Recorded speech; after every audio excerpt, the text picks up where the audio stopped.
Mga ka-creepy, ako si Baltasar at maligayang pagdating sa Creepy Pinoy Stories kung saan ang bawat bulong at kaluskos ay may kwento. Huwag kalimutang pindutin ang like at subscribe kung ikaw ay uhaw sa mga orihinal na kwentong katatakutan na Tagalog at nais makatanggap ng mga bagong upload na magpapakilabot sa iyong gabi. Sa gabing ito, saksihan natin ang pagbukas ni Adrian sa isang dokumentong maghahayag ng lihim na nagbantay sa kanya mula pagkabata, ang liham ng tagapagbantay.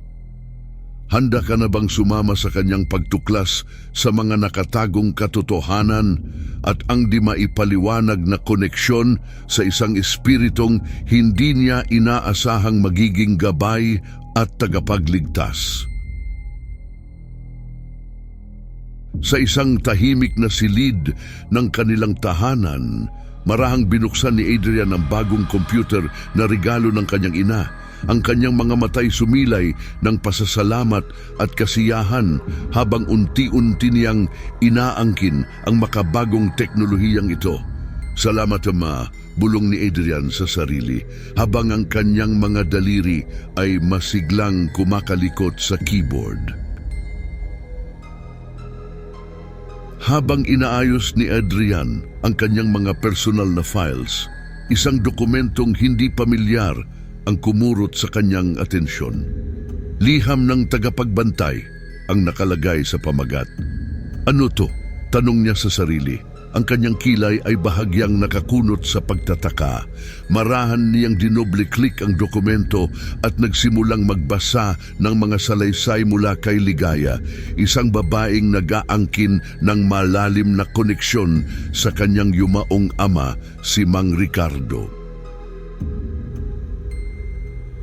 Nangangatal ang kanyang mga kamay habang binabasa ang mga salita ni Ligaya na tila nagbabantay sa kanya mula pa noong siya ay musmos. Bakit hindi ko alam to?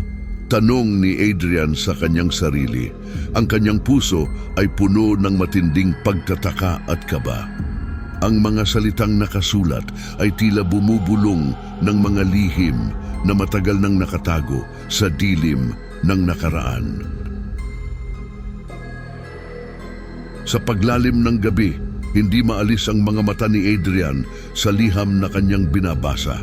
Dito niya natuklasan ang mga pangyayaring nagdulot ng takot sa kanyang murang isipan, mga insidenteng hindi niya maipaliwanag. Ako ang nasa likod ng insidenteng iyon sa lumang tulay. Pagamin ni Ligaya sa liham na nagpapahiwatig na siya ang tahimik na nagligtas kay Adrian at sa kaibigang si Clarissa mula sa tiyak na kapahamakan.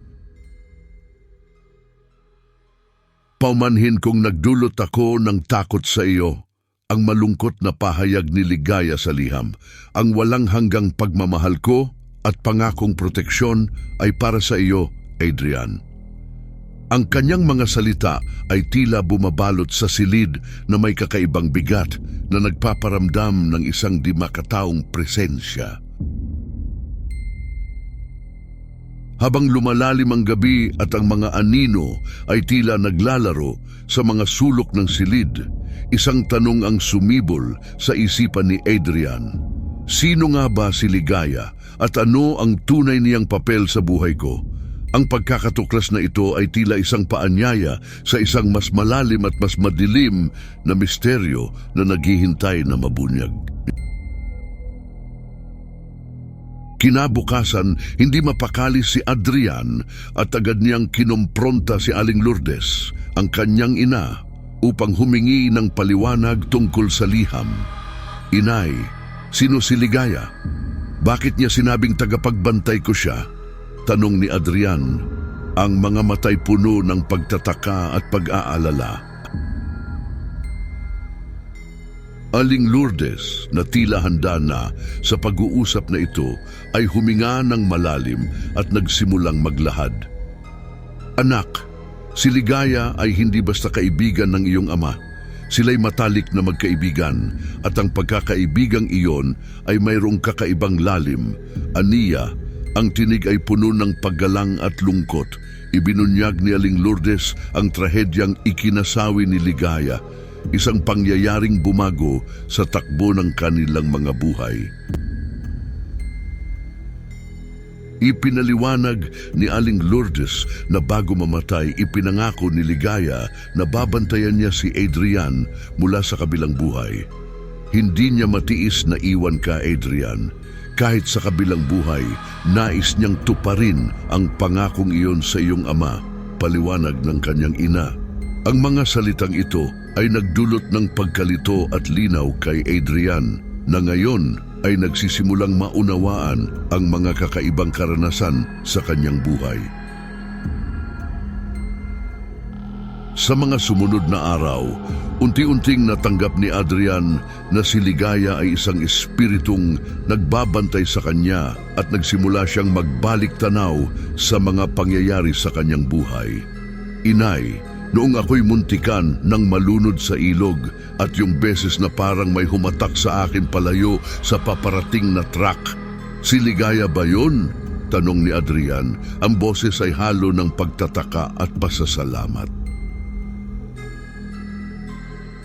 Napagtanto ni Adrian na ang mga pagkakataong inakala niyang swerte o himala ay maaaring mga sandali kung saan nagpakita ng katapatan si Ligaya sa kanyang pangako.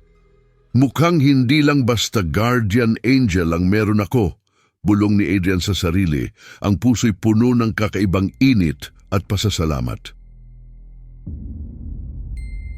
Nagsimulang makaramdam si Adrian ng isang hindi maipaliwanag na koneksyon kay Ligaya, na tila ba siya ay laging may kasama kahit wala namang ibang tao, sa bawat sulok ng kanyang kwarto, sa bawat paghakbang sa eskwelahan. Pakiramdam niya ay may matang mapagbantay na laging nakaalalay sa kanya. Ang kanyang pag-iisa ay hindi na kasing bigat tulad ng dati. Ngunit habang si Adrian ay unti-unting nakakasundo ang kanyang di makataong tagapagbantay, isang madilim na gabi ang naghihintay sa kanya. Isang gabi na magpaparamdam sa kanya ng tunay na presensya ni Ligaya. Sa gitna ng katahimikan ng sementeryo, naglakad si Adrian patungo sa puntod ni Ligaya, ang babaeng hindi niya nakilala sa buhay, ngunit naging tagapagbantay niya mula sa kabilang buhay. May dalang mga puting rosas at kandila. Marahan niyang inilapag ang mga ito sa harap ng marmol na lapida. Ligaya, hindi man kita nakilala pero narito ako para magpasalamat, bulong ni Adrian. Ang bawat salita'y sinsero at mula sa puso. Habang nakatayo siya ron, isang malamig na simoy ng hangin ang dumaan na para bang may kasamang bulong ng nakaraan. Naramdaman ni Adrian ang isang mahigpit ngunit malambot na yakap mula sa likuran na wala namang nakikitang pinanggalingan. Ligaya, ikaw ba yan? Tanong niya sa hangin, ang kanyang boses ay halo ng pagtataka at kapanatagan.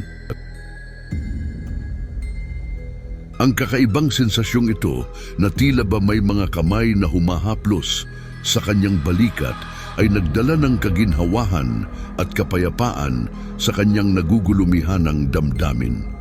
Sa mga sandaling iyon, sa ilalim ng maputlang sinag ng buwan, naramdaman ni Adrian ang di maipaliwanag na katiyakan na si Ligaya. Sa kanyang di nakikitang anyo ay kasama niya. Binabantayan siya at nagbibigay sa kanya ng lakas. Sa harap ng puntod, lumuhod si Adrian at nagtirik ng kandila. Ang liwanag nito ay kumislap-kislap, parang mga bituin sa kalangitan ng gabi. Salamat Ligaya, salamat sa lahat, sambit niya. Ang mga matay puno ng luha, ngunit ang puso'y puno ng pasasalamat. Pangako, mamumuhay ako ng masaya at makabuluhan gaya ng nais mo at ni Itay. Habang unti-unting lumulubog ang araw, nagpaalam si Adrian sa puntod ni Ligaya na may ngiti sa kanyang mga labi. Paalam, Ligaya, hanggang sa muli nating pagkikita. At sa pagtalikod niya, Isang pakiramdam ng kaginhawaan ang bumalot sa kanya na para bang isang mabigat na pasanin ang naalis sa kanyang balikat. Sa paglalakad palayo, alam ni Adrian na sa wakas, si Ligaya ay tunay ng malaya at maaari nang magpahinga ng tahimik. Ngunit sa bawat hakbang palayo, isang bagong misteryo ang naghihintay na mabunyag. Isang kabanata na magpapatuloy sa kwento ng hindi pangkaraniwang tagapagbantay ni Adrian. Mga ka-creepy, sa bawat anino at bulong, isang aral ang ating matututunan. Ang pagmamahal ay hindi nagtatapos kahit sa kamatayan. Salamat sa pakikinig sa Creepy Pinoy Stories. Huwag kalimutang i-like at mag-subscribe para sa mas marami pang nakakakilabot na kwentong Tagalog. Sa bawat upload, sumali sa ating lumalaking komunidad ng mga mahilig sa nakakatakot at nakakapangilabot na kwento. Hanggang sa muli, mga ka-creepy, at tandaan, sa susunod na pag-upload, may bagong takot na naghihintay sa inyo. Mag-ingat at baka sa susunod, ikaw na ang bida sa kwento ng kababalaghan. Magkita-kita tayo, mga ka-creepy. Huwag palampasin ang susunod na yugto ng ating nakakapangilabot na paglalakbay sa mundo ng hindi maipaliwanag.